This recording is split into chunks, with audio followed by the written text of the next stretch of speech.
Thank you everybody at Westside for doing this amazing, wonderful support, group for the entire pandemic. So we started, it started and now it's really blossomed and it's just amazing. So my hat's off to you ladies for creating such a strong and vibrant community. That's really such a gift. So thank you. I'm excited to be here. So we're going to dive into Ayurveda, which is a 5,000-year-old system of natural medicine. And what I love about Ayurveda is it's both an art and a science. And not in a science in the, say, Western or kind of modern day type of science, but nonetheless, it is a system. It is an architecture, really, of life. Ayurveda literally means the science of life. And there's some things about it that I love why I love Ayurveda, because it really resonates with me in terms of how I have approached holistic nutrition and supporting people with, getting to the root cause of a lot of their health challenges. And the first thing is it honors the individual. So that's the very first thing. There is no one size fits all with Ayurveda.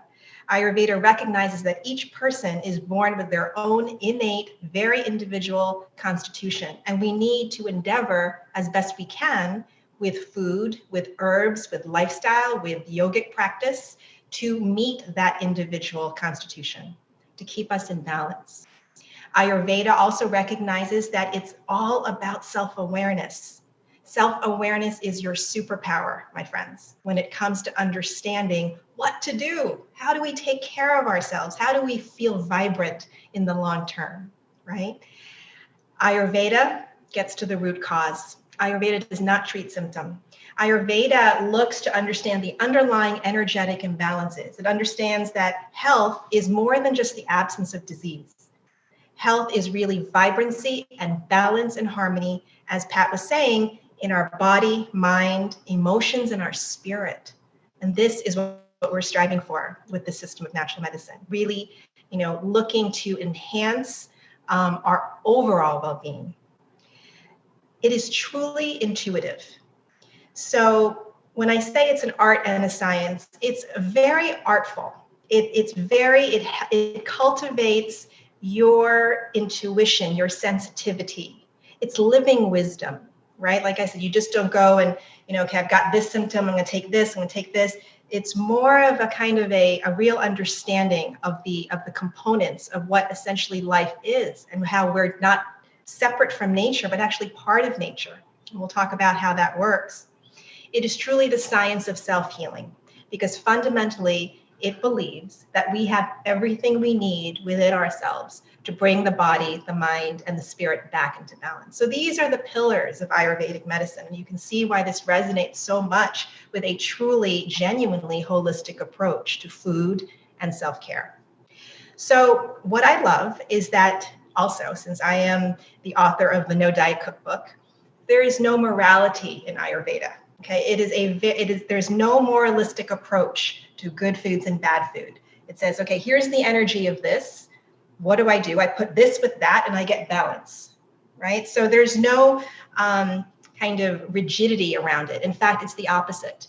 It's really asking us to do the work of cultivating our intuition, of listening deeply to our bodies and paying attention to all the thoughts and emotions that underlie the behaviors that we want to change. So it's a very deep work, and it's what's so good about it is as a result of the skills and the tools that you have to cultivate this level of intuition and self-awareness, you don't have to rely on willpower, folks. And that's the real beauty of it. It's not about willpower, because we know in the short term that doesn't really work very well, right? We have to feel inspired genuinely to take care of ourselves in a way that we can sustain. And that's what is so brilliant about Ayurveda. It helps us pay attention to our body. It helps us create, why do I do what I do? And what do I notice when I eat this or when my routine looks like that? And it gives us an idea of what it could be like to trust ourselves, which is very empowering and kind of radical, really, in this, kind of very noisy space called nutrition, right? And that's why I love it. So in terms of, an Ayurvedic cleanse or an Ayurvedic detox, these are very highly charged terms these days, at least for me and the folks I work with, because those conjure up feelings of restriction and mono diets and kind of extremes, and all this. And everything's always veiled in this thing around, well, nutrition equals food restriction equals everything's all about weight and the loss of it, right? And I want you to understand that Ayurveda, again, is the opposite of that. It is much more empowering. It understands that nutrition is so much more than weight, right? It's really fundamentally looking at, how do we create long-term vitality? We don't cleanse to cleanse. We cleanse and purify and all of that good stuff for long-term sustainable vitality. That's the goal. That's the end goal in this, right? So we want to stop going against our innate senses and our wisdom. And there's a lot of noise out there. So when it comes to Ayurveda, here's what we do. It's all about digestion. For those of you who got on the show last time with me, I talked a lot about the gut. Well, again, this is another system of natural medicine that's talking about everything that's so hot in nutrition right now. The gut microbiome, gut health, everything's about digestion. So the starting place of Ayurvedic medicine is the gut, is digestion, because it's ultimately, we are what we eat, we are what we assimilate, and we are what we don't eliminate. This is key in Ayurveda, right? We kind of look at, it's not just what I eat, is what is the body doing with it? And what am I noticing? Because this is the key to the balance. So Ayurveda, as I said, is a language of a little bit of poetry. So we talk about these things called the 5 elements. So what does that mean? Everything you see right now is made of the 5 elements. That's earth, water, fire, air, and space. And why is that relevant? Well, you've probably heard of these things called doshas. These are the individual constitutions, okay? So everybody loves these systems because it gives us understandings like, well, where do I fall in? And what do I fit in, But all those 5 qualities come together in types, in innate types. And they give us an understanding, sort of the psychobiological tendencies, because here, if it's about intuition and it's about cultivating self-awareness and self-knowledge, then I really want to know, well, what are my tendencies? When I tend to go out of balance in my life, what does that look like, right? How does that show up in my mind, in my emotions, in my physical behaviors, in my symptom, right? Because that's going to be different for everybody. So the 3 doshas are a combination of those elements. And the first one is something called Vata, V-A-T-A. Okay, there are 3, Vata, Pitta, and Kapha.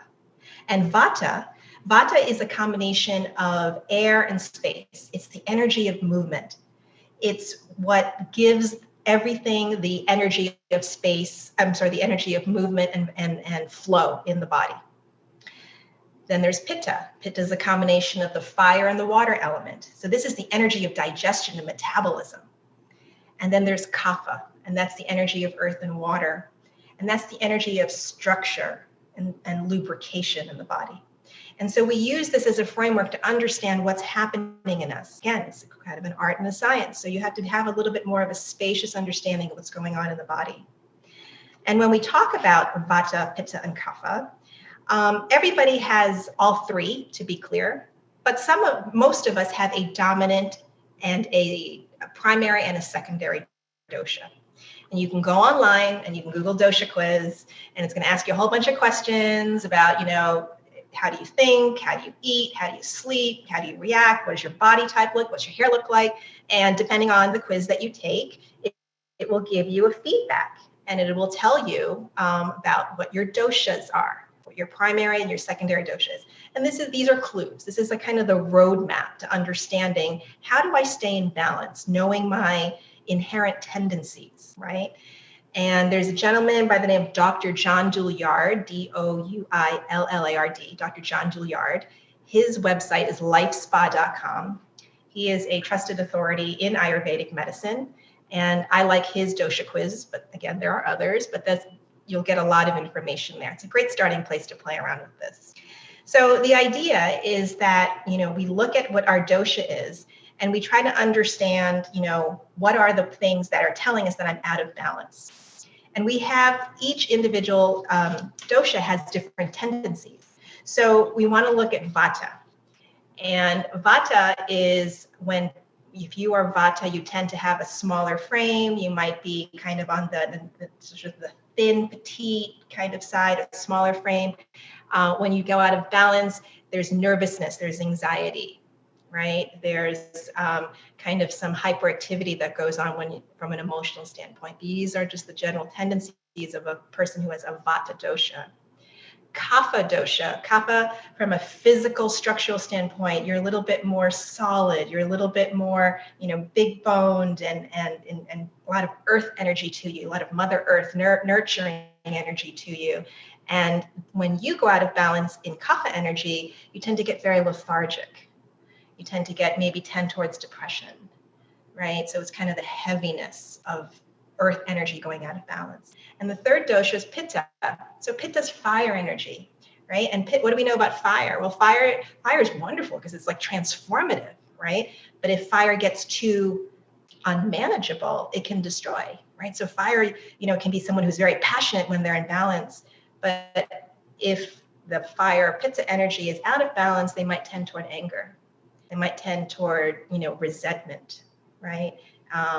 And all of kind of the inflammation that goes on with that kind of stress, of course, right? So again, looking at the psychobiological components. When the body is subject to chronic stress, how does it show up in the body, right? And so understanding what our dosha is, understanding what what's called our prakriti, our natural tendencies are, then we can say, okay, well, when I'm in balance, I would tend to do this, but then when I'm out of balance, I tend to do that, right? So here we are, we're in the spring. Vata, Pitta, Kapha also relate to the seasons. So spring is Kapha time, Kapha energy. And why is that? Because everything, if you remember, we're coming out of the winter. So everything's very moist and everything's coming out of the ground, out of the earth, right? So it's kind of damp out there. It's not quite summer yet. So there's some dampness, there's some heaviness, right? Things are coming out of hibernation. So we have to balance Kapha energy, right? We have to balance that earth energy that tends to weigh us down. So that's why we come out of winter and we're like, oh, I'm just so tired of eating root vegetables and stews and soups and these heavy comforting meals. I'm naturally craving more fruits and more greens and sort of simpler, lighter foods. And that is where Vata, Pitta, Kapha can start to recognize these are the energies. These are the energies we just intuitively know. We kind of intuitively know this. If you're in the Northeast, that is. Right now we're in the Kapha season, right? So we're going to do some Kapha recipes and talk about some Kapha guidance right now about that. Any questions thus far? Let me pause. Doesn't seem like there are any. Everybody's just studiously listening. Taking it in. Okay. Taking it in. Taking it in. Okay. All right. So we're in the Kapha season. So what we want to do is we want to understand that we're looking to balance Kapha energy, that heavy earth energy, right? So at the end of the day, here are some main tips, right? When it comes to Kapha energy, we want lighter green foods, right? We want not necessarily raw and not necessarily like a whole bunch of salads and like green smoothies, because again, we're not in summertime. Right? So we need to balance that out. So we need to balance that with what's called bitter and astringent foods. So those are those dark leafy greens. If you make a green smoothie, you want to throw in some ginger. That's a very warming spice, right? To balance that, lightness out. They're still in spring, so you want to balance that out. So you'll see a lot of the spices we'll be working with tonight are warming spices, right? Because we're trying to get rid of that dampness, that heavy earth water energy that's coming out of hibernation and help the body balance that in our body. Right? So we're going to be using a lot of anti-inflammatory spices like turmeric, warming spices like ginger, cumin, coriander, right? All of those spices working with the dampness to balance that kapha energy in our body. So it gives us that energy, kind of moves us out of that lethargy that tends to weigh us down in the winter. When it comes to timing, I talked about this in the last class. In Ayurveda, it's not just what you eat, it's when you eat it. Because we are working with the cycles of our metabolism, our circadian rhythms, our sleep-wake cycle is very important, right? So here's where we talk about making lunch or making your midday meal the most substantial meal of the day. That's ultimately what will help kind of bring us and work. When the sun is highest in the sky, is when our digestive fire, our digestive energy is most powerful. So think of it that way, right? The opposite, we all know, if we have kind of lose our schedule and we end up having that big heavy dinner and we go to sleep on that dinner, we know that just doesn't feel good, right? The body's not able to assimilate and eliminate all of that food when we're meant to be going into that sleep cycle, right? So meal timing is really important. We don't want to ask our body to digest a big meal because, by the way, Vata, Pitta, Kapha also relates to the times of the day.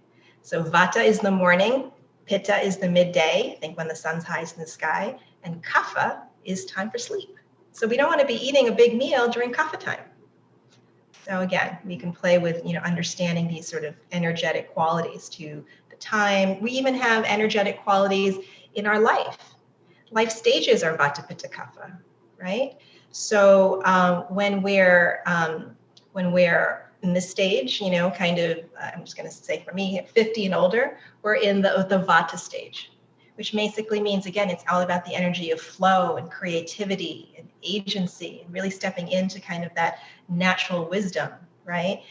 Pitta is when you're kind of building your career, 20s, 30s, 40s, you're like, got that fire in your belly and you're going out into the world. So that's Pitta energy, right?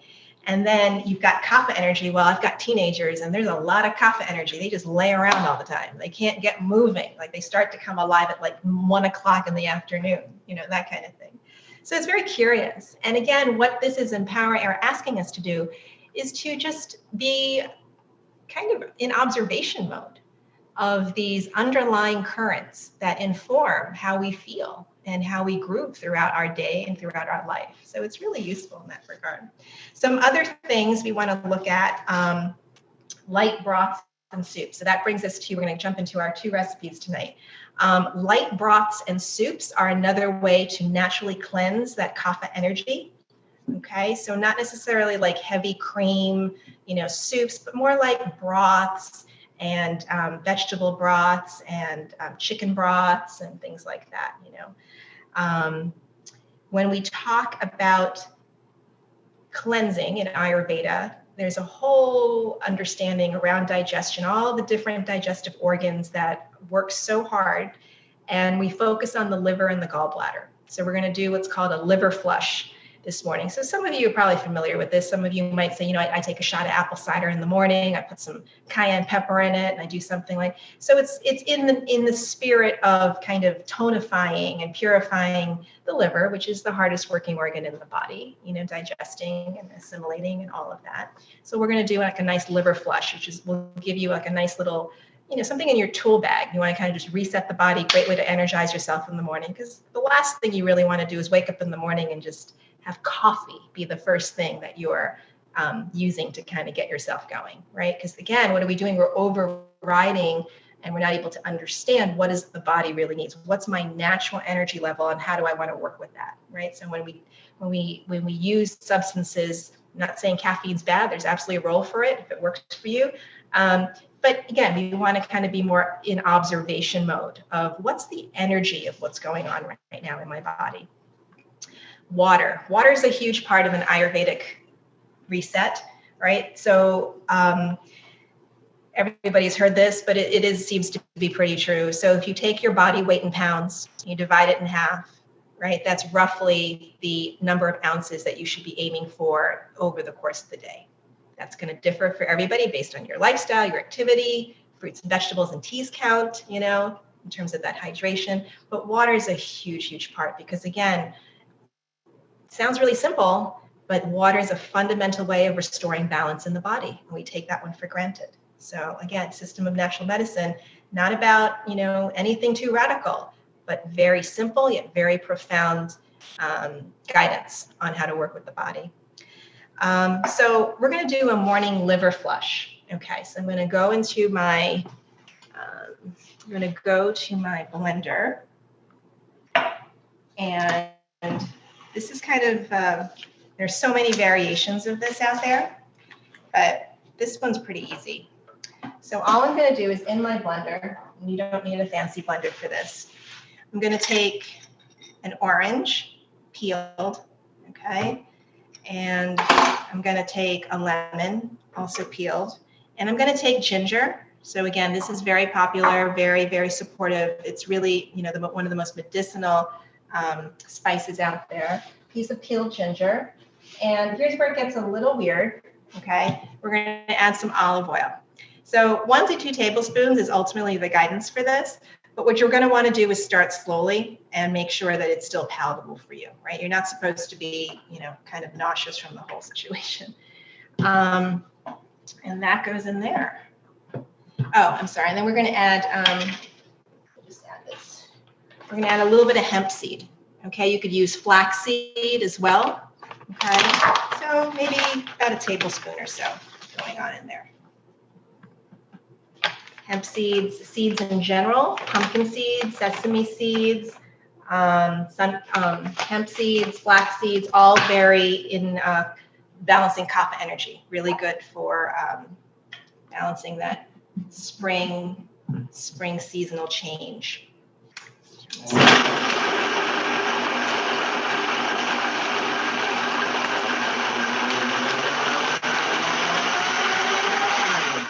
We're just going to add a little bit of water, so it's not too much like salad dressing.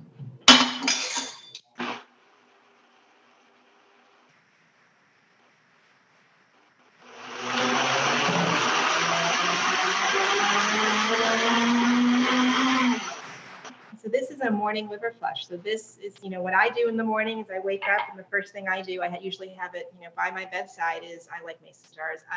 I take my lemon, I have my little gadget here, and I squeeze at least half a lemon in a full jar of water, and I drink it. That is the first thing I do the moment I wake up, even before I brush my teeth and wash my face, okay? So I'm just hydrating myself right there, and that's really, it's been a game changer for me. So, you kind of tend to get onto your day and you kind of forget that. So it's a really useful thing. The second thing is usually some form of liver flush, particularly this time of year, or some teas. So teas are another wonder Ayurvedic reset. So dandelion tea, ginger tea, peppermint tea, any kind of, fennel or what do you call this? Licorice tea. These are all very supportive, again, all about digestion, right? And by the way, even if you say, my digestion's really good, I don't think I have any problems. I move my bowels regularly. I don't have any gas, and which is great, okay? But remember, when it comes to the science and the system of Ayurveda, it's not about treating ourselves when we have symptoms. That's useful, but it's important about getting ahead of it because we're going for longer term vitality, a higher level. We're setting the bar even higher. So it's great that you might not have symptoms, but at the end of the day, we're going for optimal levels of health. That's a very, different paradigm shift. So here we go. And so we pour this in here. And totally use a straw if that works for you, but it's really good. It's very citrusy, and so it's just something that feels very clean, very very stabilizing, very refreshing in the body. So I highly recommend it. I'm not telling you not to drink coffee, but as I've said, when I work with people, I have no problem with coffee, but I want you to have a full glass of water. I want you to have like some sort of liver flush or some kind of smoothie, and then you decide, does my body want coffee? Okay, because what we're trying to do is bring more awareness to the habitual when it comes to making these changes around food. Any questions about the liver flush before we move on? There was one question that was just saying, are there any liver flushing substitutes? Like, I think that means maybe I'm not into lemon and olive oil, but I don't know. Yeah. So if you're not into lemon and olive oil, you can do apple cider vinegar. A little apple cider vinegar, a little bit of ginger. You can use coconut oil. You can use something called ghee, which we'll be using in our next recipe, Ghee. Ghee is clarified butter, which basically means, and if you have a dairy sensitivity, it removes all the lactose and all the milk proteins. It's actually, at this point, a vegan product, right? You still have the essence of butter, and all the health benefits that it provides. But at the end of the day, there's no lactose in it. So this is another healthy fat, so you could easily create that if olive oil is sounding a little not attractive to you.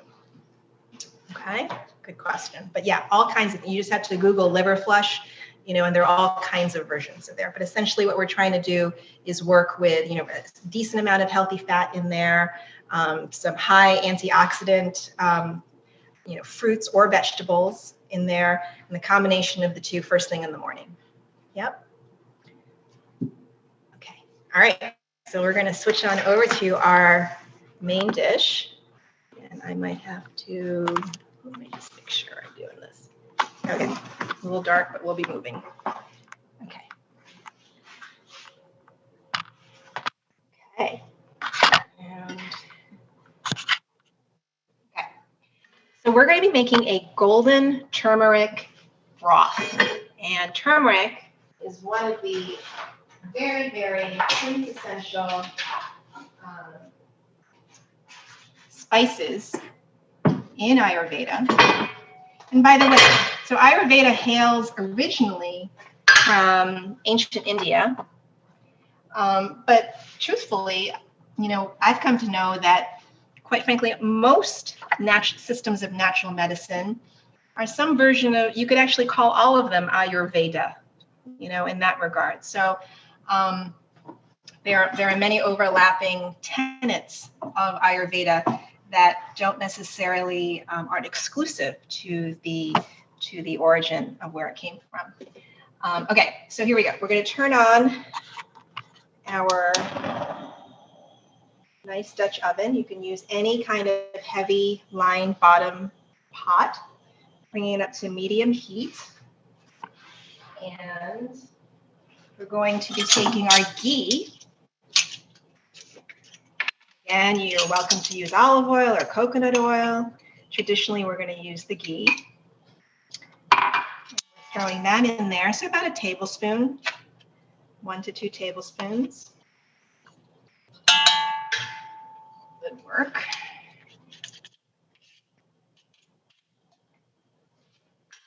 And this is going to start with something called, the traditional kind of holy trinity that we work with. It's just chopped carrots, so about half a cup of each. Celery, about half a cup of chopped diced celery goes in there. Let me see if I can work into the bowl. Let me see if I can just lift this up. There, handy dandy little truck. There we go. Okay. And we've got our half a cup celery. And our half a cup of diced onion. I like red onion. You're welcome to use yellow onion or sweet onion, white onion, whatever works for you. And that goes in there.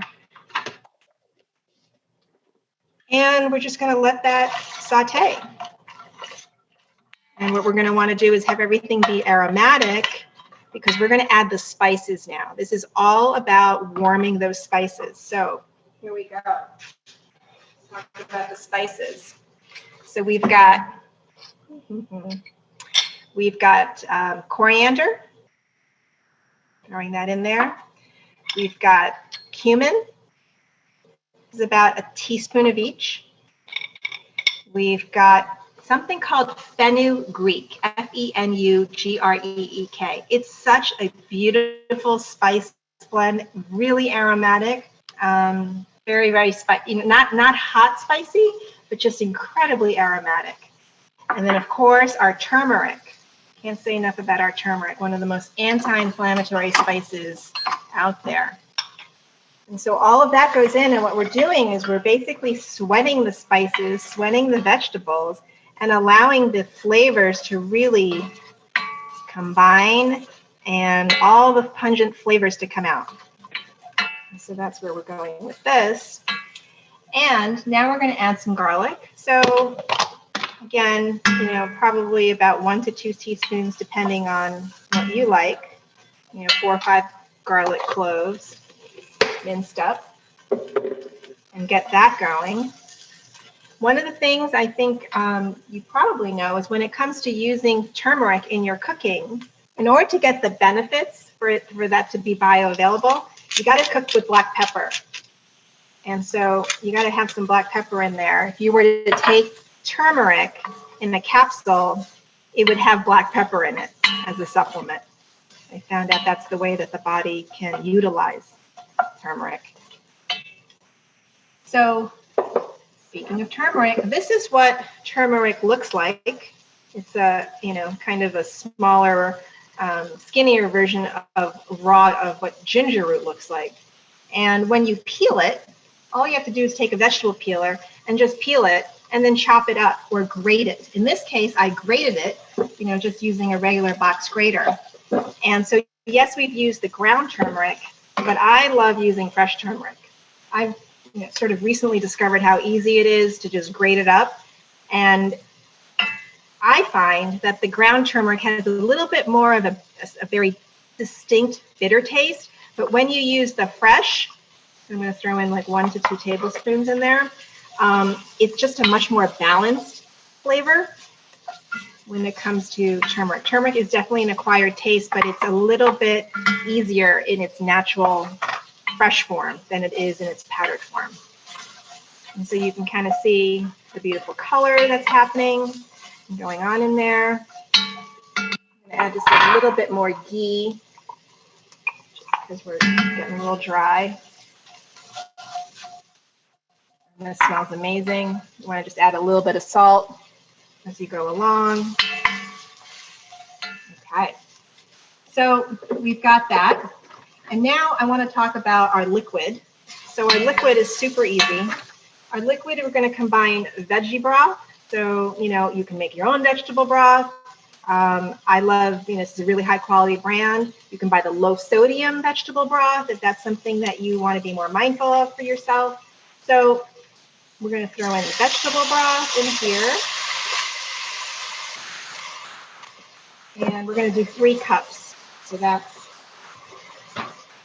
these are 8-ounce packages, which I really like, by the way, because sometimes you buy the big one, we forget to use it, and it just goes bad. So I like buying the little ones.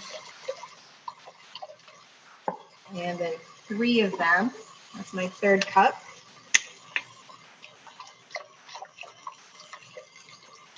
Okay.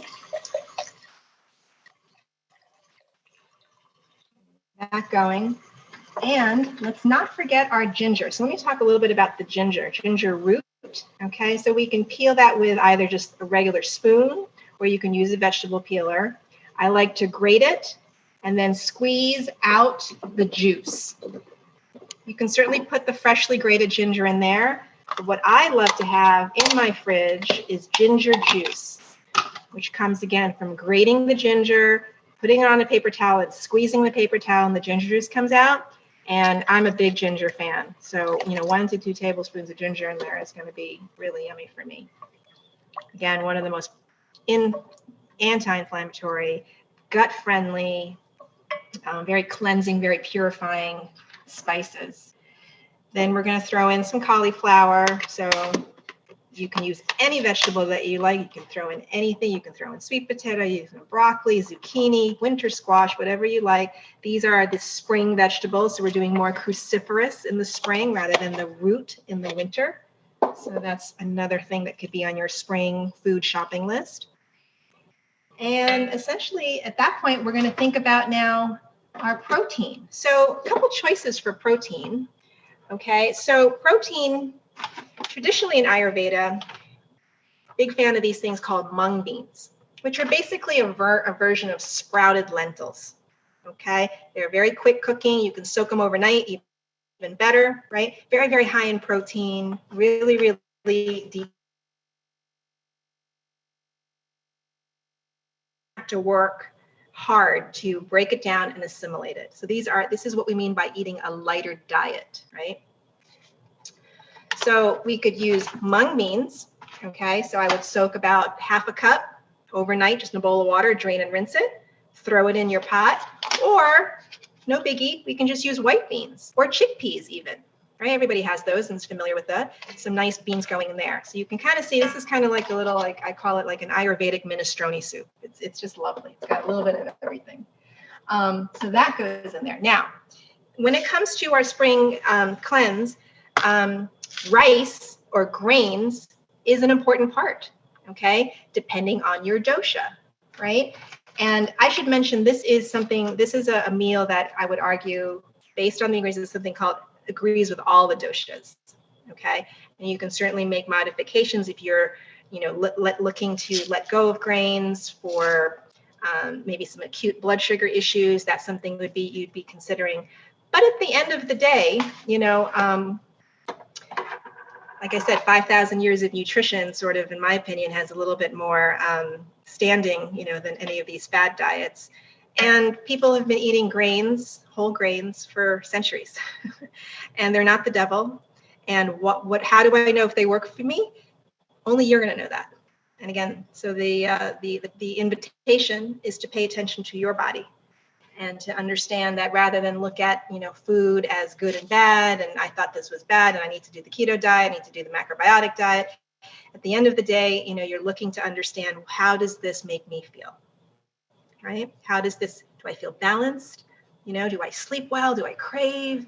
All of that good stuff. So this is about a quarter cup or a half a cup of rice.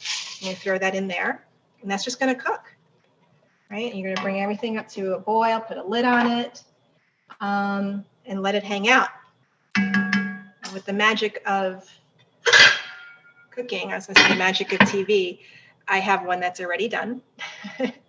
And what you're going to do essentially is, if you're a cilantro person, you're going to chop up some cilantro and garnish it with that. And I highly, highly recommend you do a squidge of lemon juice too. And it is the most delicious thing. So let me go show you what it looks like.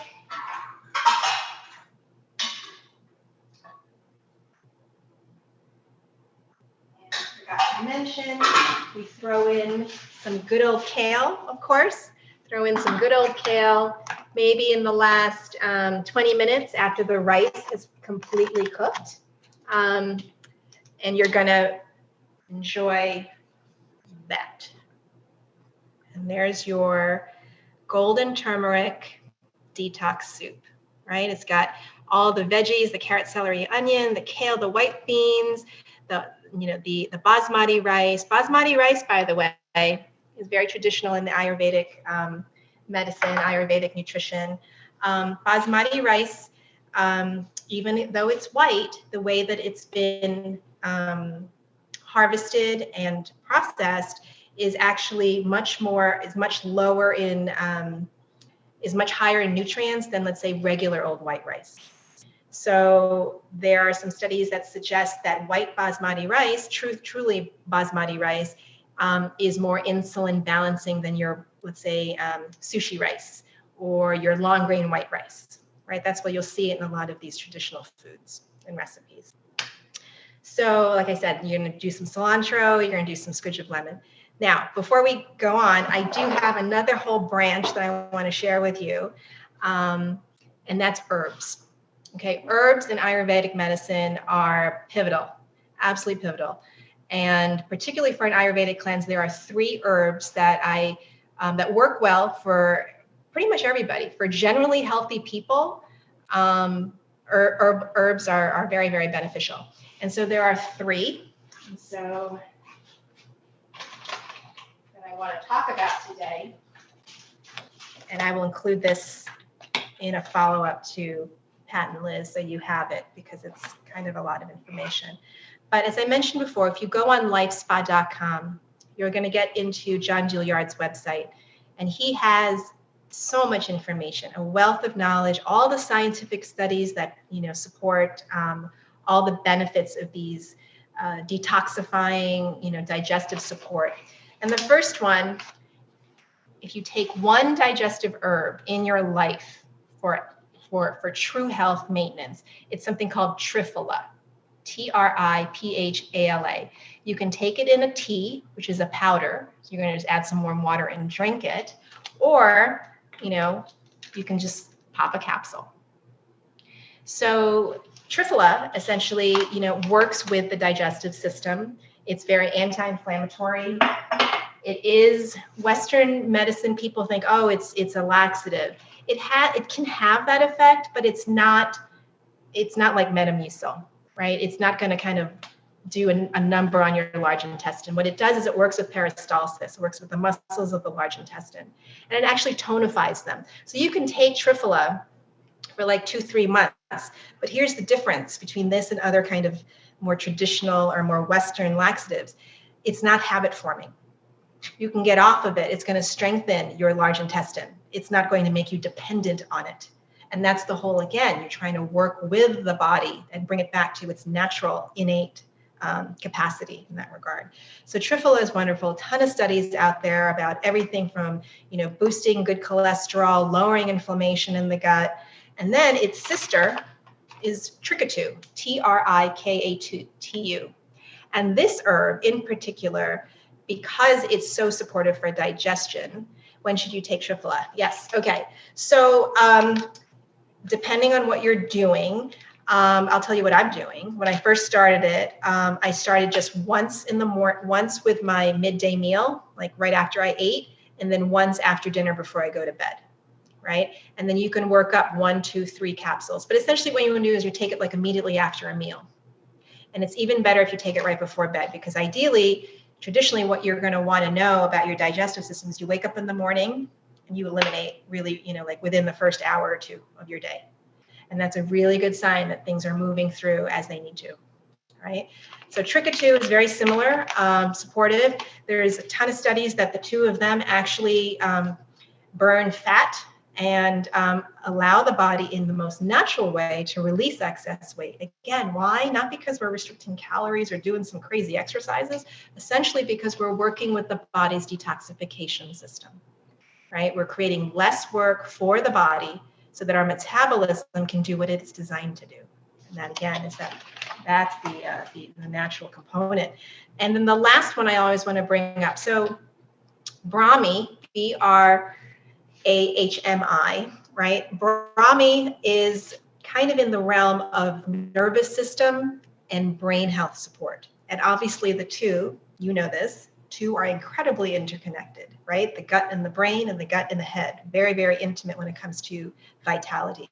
But Brahmi is, again, kind of like the Triphala for your nervous system, Triphala for your mind. It supports memory. It supports sort of concentration and focus, right? It's also great for healthy skin and hair. Again, all of this there's a ton of studies on it, and that's why I love this, because it's and you really can't go wrong. These are foods, these are herbs, these are plants, and the dosages that you take them in are very, very gentle. The idea though is consistency. Okay, so again, the power of self-observation. It's asking you to build your self-understanding. So if you were to start your day with a liver flush, drink more water, eat lighter spring foods, hydrate more and take some herbs, pay attention to that meal timing, right? Instead of grazing and snacking throughout the day, by the way. Snacking is not a lifestyle. We're not meant to snack all day. Now, if you have like a 5 or 6-year-old, it's all about the snacks. That's cool. But we're different at this stage of life. And everyone always used to kind of like, what are the healthiest snacks? What are the healthiest snacks? And I always say, well, there are certainly some options there, but what do your main meals look like?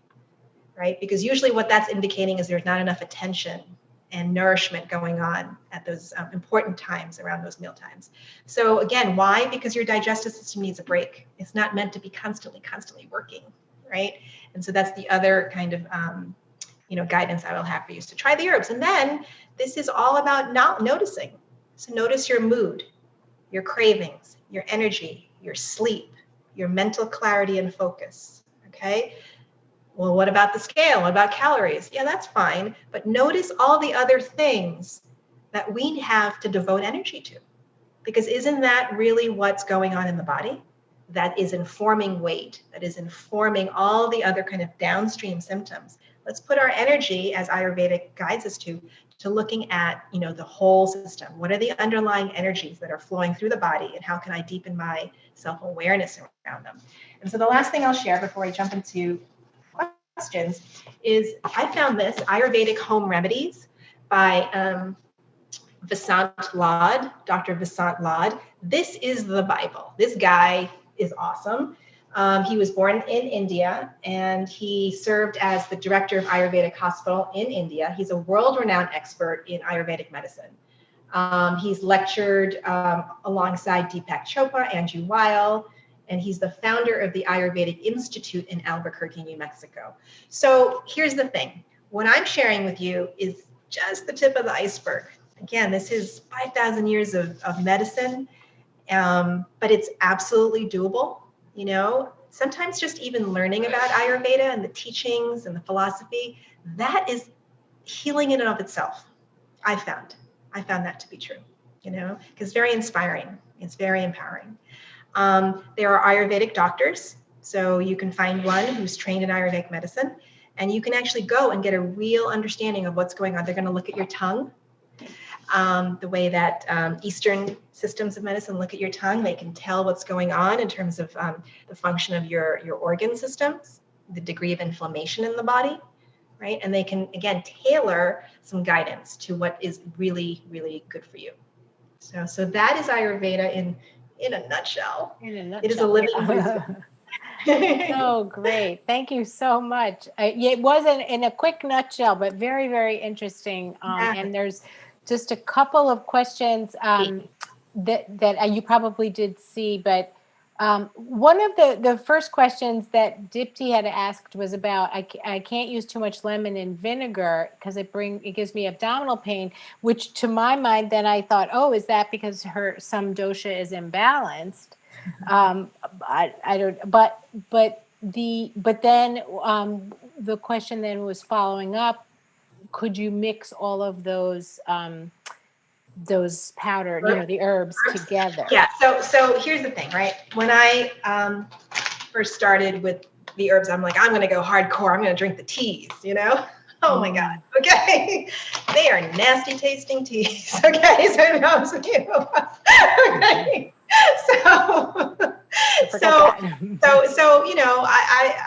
I'm all about experimentation. So I gave that, and trust me, it helped with cravings.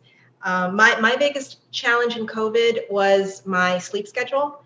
And as a result, my late night craving schedule, or my late night eating. So this helped me kind of do implement the changes that I wanted to. I think the herbs have really, I felt a very, very big balancing effect. So that being said, I have now switched over to the capsules. And yes, you can mix all of these in water and drink them. You can, that's perfectly fine. But now I'm into the capsules. So I hope that answers your question.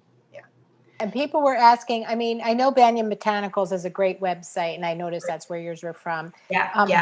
Life Spa or Banyan Botanicals. So this happens to be Life Spa, and this is Banyan Botanicals, but you can, they're equally so accessible. Generally online is where people are going to find most of these things. Absolutely. And again, I can speak to the quality of these herbs. Okay. Not all herbs, not all vendors create equal. There's, I know who's behind these websites, so as opposed to someone who's just selling all kinds of supplements, right. I'm going to buy some Triphala at Wegmans. I don't even know, So yeah, it's important. They're organic, they're clean, the dosages, all that. So another one of the questions was, what are the seasons that correspond with Vitta and Pitta? Vitta and Pitta. Okay, so Vata and Pitta. Vata, right. Vata's winter, so we just came out of Vata season. Pitta is hot, summer, right? Pitta's fire. And now we're in Kapha. Kapha is in that spring season. Okay. What were the... Go ahead. Those spices that you used in the soup? Yeah, I know there was two. Cumin. There was one that was on, yes. There's cumin, there's coriander. And the other one? Fenugreek, Fenu, and the word Greek, fenugreek. Yeah. Is there a way for you to offer that recipe somewhere? Either sell it. Yeah. send it Yeah. to You know what us, I'll or- do? I will, Liz, Pat, I can email it to you guys. And I can email it to And you the. can email it to everybody. Would that be website. good? Yeah. Yeah. Yeah, Okay. that would be fine. Yeah. Perfect. Yeah. Mhm. And another question that had come in is, what do you do if you are having symptoms of an imbalance in all three doshas? Okay. So I think the question becomes, are you having symptom, in other words, I guess I'm not sure. In other words, you know your doshas and then you're trying to figure out how to balance them. I'm not sure what you mean. I don't know the person who asked the question, but I think what it is that you can talk about an imbalance of a particular dosha being something, and then that lets you know that you're out of balance in that one. But what if you had particular symptoms that were associated with each of the three? Yes, symptoms are not, I think, so to clarify, for sure, not all symptoms are exclusive, not the symptoms are not exclusive to the doshas. Oh, okay. Right? Remember, we're made up of all three. We're made up of all three. So maybe the question came up because of what I said. If you traditionally, the Vata imbalance shows up as anxiety and nervousness, whereas the Kapha energy imbalance will show up as lethargy and depression. You can obviously have both, right? Okay. And you would address them. Yeah. Again, you just want to notice, you might even experience the energy awareness like throughout the day and just say, oh God, I just have a lot of Kapha energy in me today. I just can't get going, And so, you know what? I'm gonna drink a little more water today. I'm gonna, spend a little more time on those leafy greens, energize me.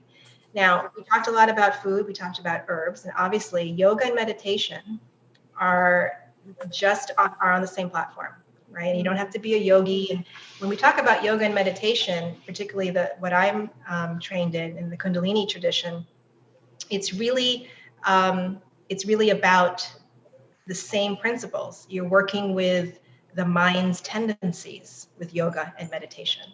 You're working with understanding how to bring balance to your inner environment, which are your thoughts and your emotions, so that you have the clarity and the mental caliber to go do what you want to do, as opposed to be in reactivity around something.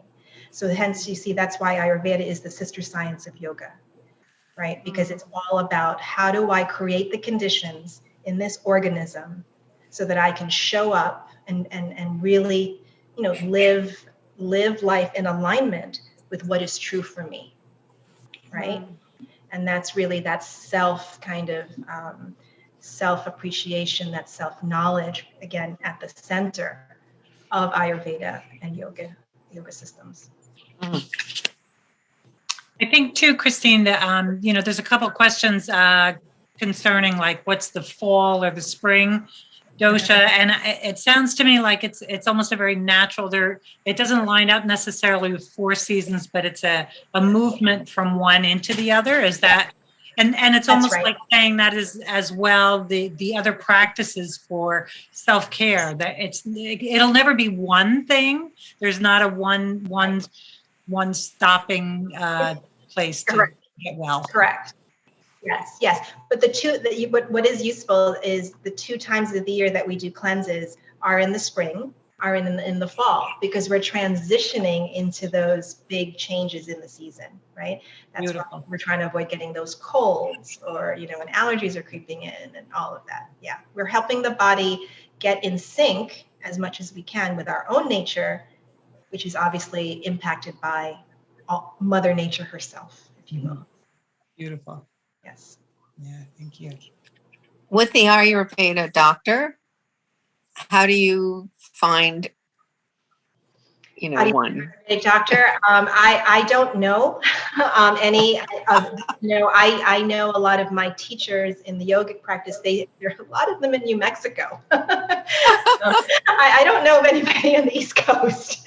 But hey, telemedicine, who knows? The world might have in that regard. But I suggest, again, we're just do a little research and look at, the various institutes that train. And a good place would be to start with the book, is what you're saying. This is such a great book. So, I mean, it's very usable. I mean, it really, looks at, it'll look at your symptoms. It'll help you determine your dosha, obviously. And it has breathing techniques. It has recipes. It's a very comprehensive home guide. It's meant for us, like real people doing real life, it's very, very practical. Hi, How often do I make Oh. the soup? I'm tired. You can make the soup. It's a wonderful way we can do something called a 3, 5, or 7 day reset. And this might be a version that you eat this to do that, because again, why? It's very light. The body's not working hard. And so there are some Ayurvedic, cleanses that will have this kind of, it's called khichdi. This is a version of khichdi. It's just a mono diet. Again, it's nourishing. It's got everything you need. We're not drinking water and lemon juice for 7 days. That's something else. But you could do a reset with this. So you decide to make a big pot and say, for 3 days, I'm going to drink my teas, my liver flushes, and I'm going to eat this for lunch and dinner, or breakfast and lunch, or what have you, and give my body a reset. Great. I do think that we are out of time, but I will say that I'm pretty sure that there are Ayurvedic centers in New York and probably even towards Montclair area. And I wouldn't be surprised if you could probably find somebody. Maybe, Yes. Yeah. maybe not in Wyckoff or Franklin Lakes, but Montclair has a center. I just was looking it up. So, Thank you. Yeah. It's wonderful. That's wonderful. Yes. Oh, and one more, just show up of the book to see the name of that book. So it's the complete book of home remedies, Ayurvedic home remedies, by Vasant Lad. And again, he's pretty well known. Vasant Lad. Right. Yeah. Perfect. Wonderful. Thank you. Yeah.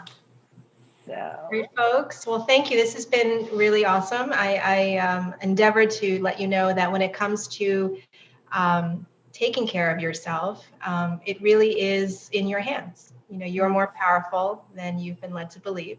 It's kind of my mantra in Yes. the work that I do. And so if you're interested, you can check me out online. I have my podcast, comes out every Thursday. I interview a whole ton of wonderful natural medicine, natural healing specialists. I get to talk to them and share all this wonderful information with you guys. So thank you so much. Thank you. Thank you. Thank Yes. you so much. It was wonderful. Thank you. Great to see All right. you. Great to see everybody.